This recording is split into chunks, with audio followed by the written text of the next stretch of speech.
Good morning, everyone, from Carowinds here in Charlotte, North Carolina, on the border with Fort Mill, South Carolina. This park is super unique because it threads the state line of both of those two U.S. states. You got coaster track flying in and around both states, and this is a really great park, formerly a Cedar Fair park, now a Six Flags park post-merger. They opened in 1973 originally and are home to 14 roller coasters. One of those, Snoopy's Racing Railway, it's a new thing, not yet open. We were hoping we would get it in on this trip, but sadly that's not the case. Otherwise, I got some fan favorites here, including Fury 325, one of the greatest roller coasters in the entire world. We also have some special guests with us. Sam is here. I haven't been here since 2021, but honestly it feels like it was yesterday just because I love this coaster so much and I'm so excited to get back on it. I'm so excited to be here. It's been since 2021 and it looks just as I remembered. You ready? Yeah, I'm excited. This is my home park, so I always come here, but it's cool to finally do this park with Mark because it's the first time together. Yeah. Together, so that's pretty cool. So oh, it looks beautiful. Glad to get back on Fury, and we should get some night rides tonight too, so that should be awesome. What's new since the last time I came last summer? Honestly, not much. As a matter of fact, they got rid of one of my favorite coasters in the park, Nighthawk. That's gonna be pretty upsetting not to get back on that, but I figured I'd vlog anyways because I have a really awesome group here with me today, and getting everyone's reactions is always worth it. Plus, this is a park I just love. They have a lot of great rides, so we're gonna head to Fury 325 first, and we'll see you all over there. After our experience at Six Flags Over Georgia the other day, which ironically now is part of the same chain, it's really nice to be back at Carowinds because this is just a much better park experience in my opinion. And yeah, I really like this little entrance area, of course with Fury 325 flying all around you. I cannot wait to get back on that coaster. But yeah, you got the state flags for South Carolina, North Carolina, and that's the state line right there. The feeling you get walking up to Fury 325 is unlike anything else. This Bolliger and Maveyard Giga Coaster opened in 2015, and no other Giga Coaster in the world is exactly like this. It is a speed machine like the others, but it also blends in a ludicrous amount of airtime, like actually an unbelievable amount. 325 feet tall, as the name implies, a 320-foot drop that lasts forever, 95 miles per hour, and you will feel that wind on your face. Your face feels like it's about to be blasted off, and it's about as smooth as it gets. This ride is perfection. Look at that, we got a 10-minute stair wait, but at Six Flags Over Georgia, this amount of people would be at least 4 hours. So in line for Fury, you can see over the fence here, this is a construction site right now. It looks like a mess, but this is where the super flume they're building is going to be. So we'll insert a picture on screen here. It looks awesome, and it's going to give this finally a water ride, which I think is their biggest gap. We're on Fury motherfucking 325 right now. Previously your favorite coaster. It might still be. Let's find out. No, that's crazy. We're on Fury right now. Oh my god.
Damn good. Oh my god. Oh my god, Fury is unbelievable. One of the greatest coasters ever built. Like I said, it's amazing too. We just did two absolutely world-class elite rides in back-to-back days with Airy Force 1. The way that was running was unfathomable. And then coming here and doing this is a speed monster, whereas that is an airtime machine. It's so cool to kind of contrast and compare them. I don't know which one I prefer. They're both just phenomenal. Phenomenal.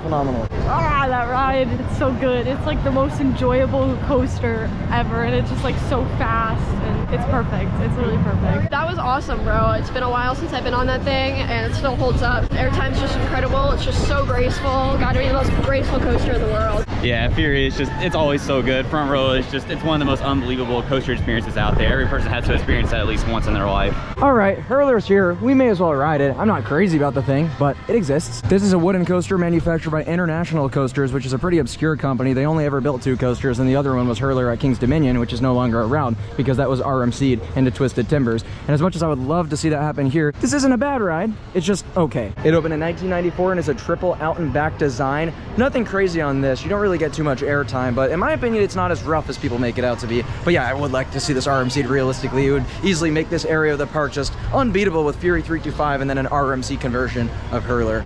Oh, look at Fury up ahead. Oh, I'm fiending for it. I'm fiending for it. All right, let's see how Hurler's riding in 2025.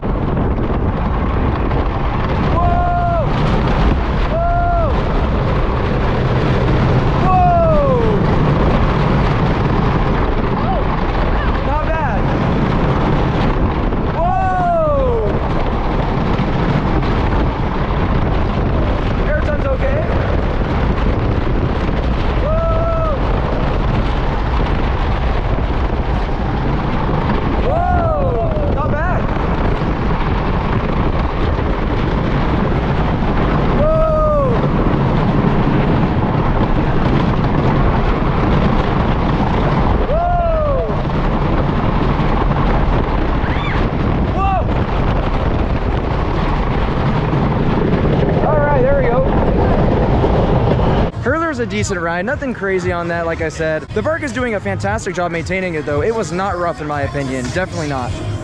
Let's get out of copyright zone. The first 3 hills had some faint floater airtime, but yeah, pretty weak. Overall, I'd really like to see them do something, a conversion of some kind, but it's all right. Yeah, it's not bad. It actually has some airtime, and it's like not rough, it's enjoyable, but it would be nice to see a conversion or something to make it better. But I really don't think it's bad. Like, I don't think they're gonna remove it soon or anything. I thought it was decent. It had some decent airtime moments, and I appreciated that the seats were padded. I think it would have been a much less comfortable experience if that wasn't the case. Yeah, Hurler's solid. I mean, it's definitely a little shaky, but it's not like an awful ride, but it's still not anything amazing. Next up for us is going to be Vortex back here, which is one of the original coasters that Bolliger & Mabey or B&M ever built, one of the premier roller coaster manufacturers. It is a standing coaster, so it's not very comfortable, and a lot of people say it's pretty rough too. But I don't know, I never minded the thing, but I also haven't been on it since 2021. The last time I was at the park last year, this was not open, so it'll be good to get a ride on it again. Woo! Here we go! Whoa! Whoa, it's intense! Whoa! Whoa! Woo! Oh, wow. This is very forceful. Whoa! Oh, that was rough. Oh! Whoa!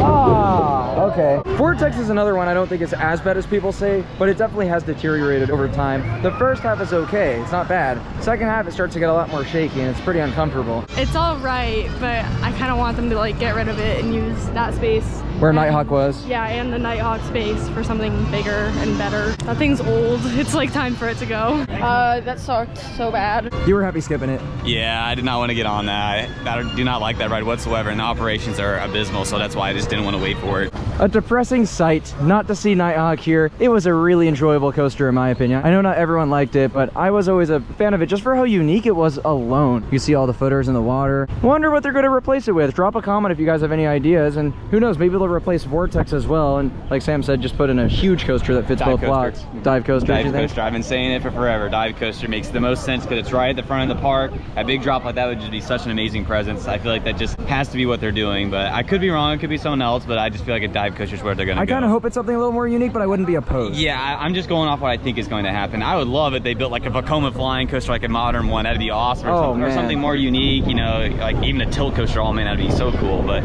most likely I feel like it'll end up being a dive coaster. Do you miss Nighthawk? Like, I guess it's a fun experience. Honestly, it's more about like the model is kind of going extinct. Yeah, that's kind of depressing. Batwing's about to go, so yeah, that whole model is going to be extinct. Yeah, but new plot for something new here. Yeah. Next up for us is Oh wait, Thunder Striker actually is what it was recently renamed as, but it doesn't change the fact that this is a very enjoyable B&M hyper coaster that opened in 2010. It's a fantastic layout actually, a bunch of outbound massive camelback hills, and then the second half is tamer, just all right, but overall it's a very nice ride, one of the better coasters in the park. How weird is that to see that sign? Yeah, that is really weird. It's just random. It's so like, AI. They didn't even like change the colors or anything. It's just like, we'll call it this now, and there's no like lore to it. You know what bothers me more actually is that it sounds way too similar to Copperhead Striker and Strike. Yeah, why would they put 2 strikes? 3 strikes and you have 6 flags. Guys, I found out why they renamed it to Thunder Striker. It's because they don't want people to call it Intimidator anymore.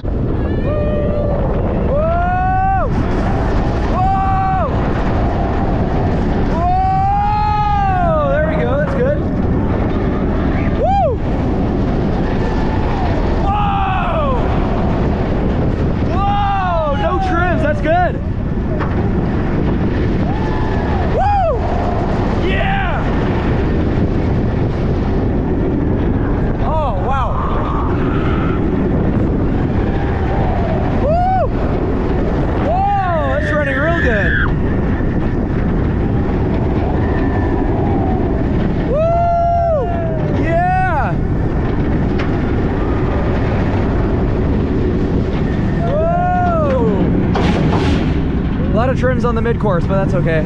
Here we go. Whoa! Graceful. Whoa! Whoa! And there it is.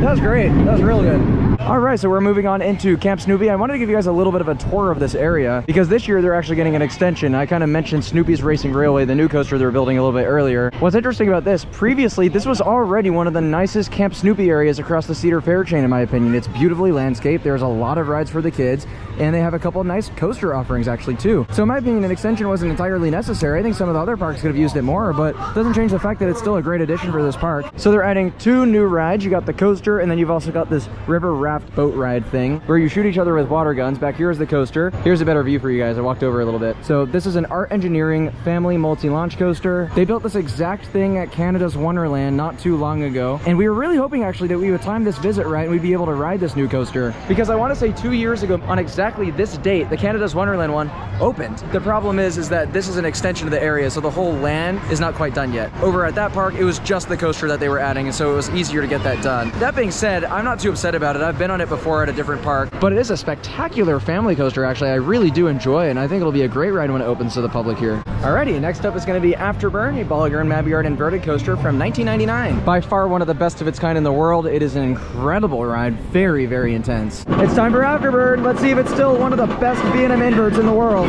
Oh, it's freakishly tall. Here we go. Whoa!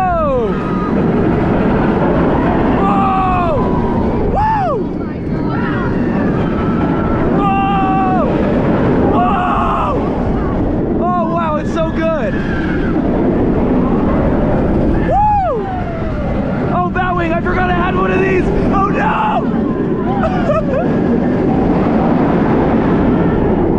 Whoa! Whoa! Whoa! Oh my god! Woo! Oh! It's so great! Afterburn is absolutely phenomenal. It's got a great layout. It's uber intense. It's smooth. Yeah, I love that thing. No, that was awesome. I forgot how good that is. That's definitely up there and one of my favorite inverts. I think I agree, top 3. That's like on the same level as Montu, but I don't know, I might like Montu a little better. Here's their newest themed area, Aeronautical Landing, which they put right behind After. You doing a vlog? Yeah. Hey, what's good? What's good? So this is their newest themed area. They brought a lot of new life to this area by Afterburn, which previously felt pretty dated and uninspired, but now you have a lot of these really cool flat rides, modern rides in here, and it just looks fantastic. I'm a big fan of all the theming. The landscaping looks great. Man, Cedar Fair parks though, they are on another level. So nice. So we ended up making our way over to Copperhead Stripe, but that was closed, and it's actually been closed for about an hour now. So instead we're eating up our time with the Carolina Sky Tower, which I don't think I've ever done. It should be a first time for me, but oh, look at these views of Fury. That is a behemoth of a coaster, my god. And there's another look at that construction site I was telling you guys about, where they're going to put that super flume. It looks like they might have taken the trains off the track on Copperhead Strike, which is a shame. So not sure we're going to be getting on that today, but I do have a POV of that I might insert in the video so you guys can get a look at what that ride's like. Carolina Sky Tower was really cool. I love the views from there, but yeah, it doesn't seem like Copperhead Strike's going to be open, and that was the last major coaster we had to do.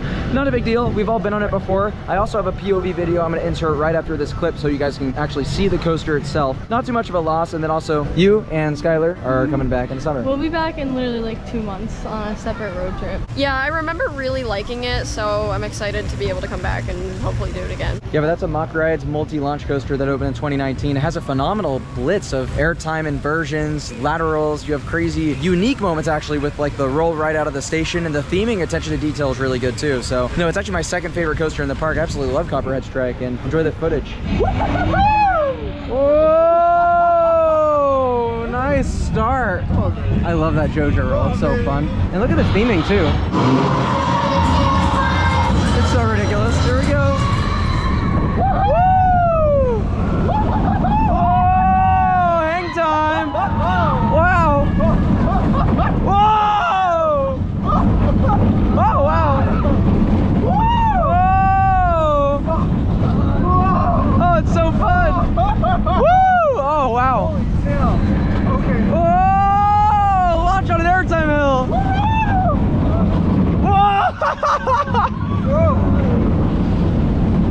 Woo! Oh